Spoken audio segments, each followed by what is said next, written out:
નમસ્કાર દર્શક મિત્રો, આપણી ગુજરાતીમાં એક કહેવત છે કે મહેનત કરતા રહો, ફળ એની આપ મળી જાય છે. એવી જ કે આપણે આજે વાત કરવાની છે સુગરીની. એક એવું પક્ષી જે સુગરીની આપણે વાત કરવાની છે કે એની મહેનત કેવી છે, એનો માળો જે બનાવે છે, એ માળામાં જે બનાવવા માટેની જે મહેનત, એનું શિવટ કામ છે, એ કેવું શિવટ કામ છે એના વિશે આજ હું તમારી સાથે ચર્ચા કરીશ. અને હું તમને એનું એક સુગરીનો માળો જે બનાવે છે એની રીત છે અને કઈ રીતે બનાવે છે એની મહેનત તો જોવો એકવાર, કે એના ઉપરથી પણ આપણને એવું આમ જ્ઞાન થવું જોઈએ કે સુગરી જ્યારે માળો બનાવે ત્યારે એ માળો લગભગ બનાવતી પાછો તૂટી જાય તો પાછો પડી જાય, માળો ફરીથી બનાવે, પાછો તૂટી જાય, પાછો પડે છે. લગભગ કેટલી મહેનત કરવા છતાં પણ તે માળો નથી બનતો હોતો, છતાં એનો પ્રયાસ બંધ નથી કરતી અને ફરજિયાત માળો બનાવવાનું ચાલુ રાખે છે. તો એવો જ હું તમને આજ એક માળો એનો બતાવીશ અને તમને એના ઉપર ચર્ચા કરીશ કે તમે જુઓ કે આ સુગરીનું માળો બનાવવાનું કામકાજ કેવું છે અને કઈ રીતે કરે છે અને કઈ રીતે એ માળાને ગૂંથણ કરે છે. આવું માણસ પણ ના ગૂંથી શકે એવું એનું ગૂંથણ કામકાજ છે. ચાલો તમને બતાવું.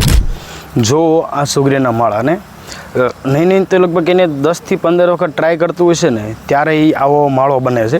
અને આ માળોનો અધૂરો માળો છે. આવા તો એ લગભગ 5 થી 10 માળા બનાવે ને ત્યારે એનો એક કમ્પ્લીટ માળો થતો હોય છે. જો આ અધૂરો માળો છે ને, આ માળામાંથી એ પછી અહીંયાથી ઉપરથી પડી જાય ને એટલે પછી આ માળો ફેલ થઈ જાય. એટલે એનું આજે શિવટ કામ આપણે જુઓ કેટલું એનું અંદરથી હું તમને બતાવું. જો કેવું કામકાજ છે એનું. આવી મહેનત તો માણસ પણ ના કરી શકે એવું સુગરી પાસે જ્ઞાન છે. આ માળો જોઈ શકો છો તમે, અહીંયાથી પડી જાય એટલે પછી બીજી વાર આ માળો પડી જાય પછી આનો કોઈ ઉપયોગ નથી થતો અને પછી ફરીથી નવો માળો બનાવે છે. તો મેં તમને બતાવ્યું ને કે આનું માળાનું કામકાજનું શિવટનું કામકાજ કેવું છે.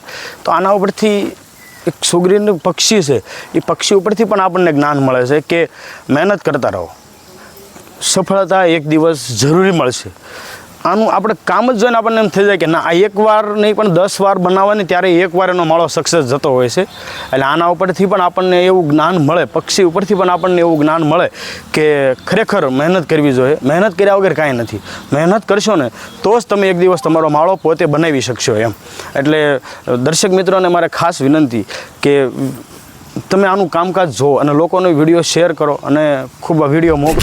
બસ આવી જ રીતે મહેનત કરતા રહો અને ખૂબ આગળ વધતા રહો અને નવા વિડીયોની રાહ જોતા રહેજો.